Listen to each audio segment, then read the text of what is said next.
ఉండే అడ్వర్టైజ్మెంటు కాదు ఇది. అందుకని పోనీ ఏదైనా షూటు బూటు పట్టుకెళ్ళి ఇద్దామా అంటే ఆయన ఏం కట్టుకుంటాడు? వసనం చర్మచ, గజ చర్మం తొడుక్కుంటాడు, పులి చర్మం కట్టుకుంటాడు. ఆ పులి చర్మమే మనకిస్తాడు. ఎలాగా పులి చర్మం కట్టుకోమంటే, గజ చర్మం కట్టుకోమంటే?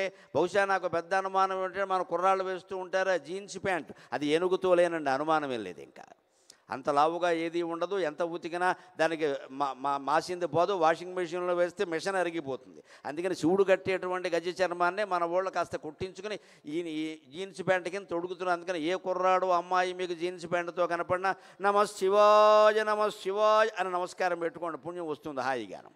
జీన్స్ ప్యాంట్ అంటే అదే, అంతకంటే ఉంది కనుక.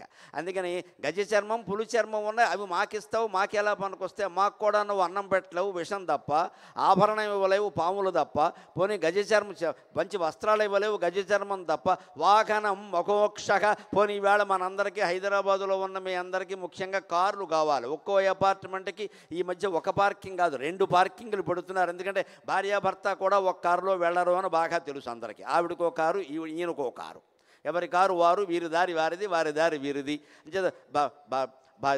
పైన పనసకాయ సామెత చెబుతూ ఉంటారే, తండ్రి గరగర, తల్లి పీచు పీచు, బిడ్డలు రత్నమాణిక్యాలని. తల్లి ఇటు పెడుతుంది, తండ్రి అటు పెడుతుంది, బిడ్డలు రాళ్ళు రప్పలో అవుతారు, అంతకంటే ఏం లేదు. ఇక్కడ ఎవరి దారి వారు చూసుకుంటారు, ఎవరి కారు వారిది. అందుకని మనం ఏదైనా కారు అడిగాం అనుకోండి, ఆయన ఏం చేస్తాడు? మనం ఇక్కడ భక్తి టీవీ కోటి దీపాల్లోకి వస్తుంటే మనకి స్వాగతం చెప్పింది చూడండి నంది, ఆ నందిని ఇస్తాడు ఆయన. నా దగ్గర ఇదే ఎద్దు ఉంది, దీనికే డ్యూటీ లేదు, ఊరికే జీతం ఇస్తున్నాను, వెళ్ళి వాడుకో అంటాడు. ఎద్దెక్కి మనం బతకగలమా? ఆయన బతికాడు కానీ. వాహనం మోక్షక, అందుకని మాకు అన్నం పెట్టలేవు, నీ దగ్గర విషం ఉంది, మా దగ్గర ఆభరణాలు ఇవ్వలేవు, నీ దగ్గర పాములు తప్పితే ఏమీ లేవు, మాకు వస్త్రాన్ని ఇవ్వలేవు, నీ దగ్గర గజ చర్మం తప్పితే ఏమీ లేదు, మాకు వాహనాన్ని ఇవ్వలేవు, నీ దగ్గర ఎద్దు తప్పితే ఏమీ లేదు. మమదాశ్చసి కిం కిమస్తి శంభో, జగద్గురువు శంకరాచార్య మన తరఫుని ఎంత తెలివిగా పరమశివుడితో వాదిస్తున్నాడో చూడండి అమ్మా. ఇందాక నేను నీకు ఇవ్వడానికి ఏం లేదు, నా మనస్సు తీసుకోవయ్యా అన్నాను, ఇప్పుడు చెబుతున్నా నాకు ఇవ్వడానికి నీ దగ్గర కూడా ఏం లేదయ్యా, మనకు కావలసినవన్నీ వేరేవి కదా.